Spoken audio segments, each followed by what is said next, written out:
temporary order hearing is, a lot of the time, it's the biggest battle in the war anyway before you get to a trial.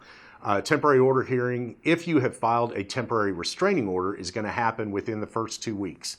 Okay, it's going to happen within 2 weeks of when that TRO was filed. If a TRO isn't filed, and a lot of the time it's not necessary in counties here in North Texas because most of them have standing orders. Now, one place that is not the case is Tarrant County, and some of the smaller counties don't as well.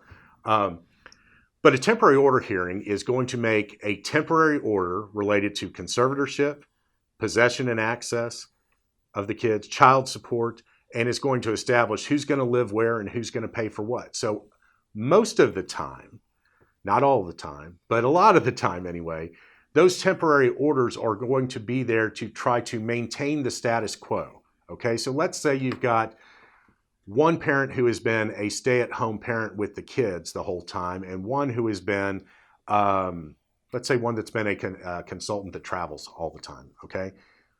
I think it is going to be difficult for the person who has traveled and who has not been the primary caregiver to become, say, the person who establishes the primary domicile of the kids, because that hasn't been their role, okay?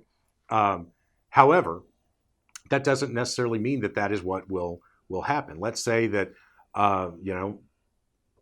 stay-at-home dad has developed a drinking problem while mom's been flying all over the place consulting with, Fortune 50 companies. Well, in that case, it's very likely that that will get switched. So the court's going to make that temporary order and establishing those things from the outset. And so they want to make sure that the kids are safe and the kids are in a good place. And they also want to make sure that nobody is doing anything silly with what the marital estate is. So court doesn't want to see somebody go out and buy a Ferrari, and they additionally don't want to see, someone turning around and trying to liquidate the beach house or do something else to really put someone at a disadvantage. So a lot of that is to maintain the status quo. The other big part is to make sure that during the pendency of the lawsuit, that the kid or kids are going to be taken care of properly during that time frame.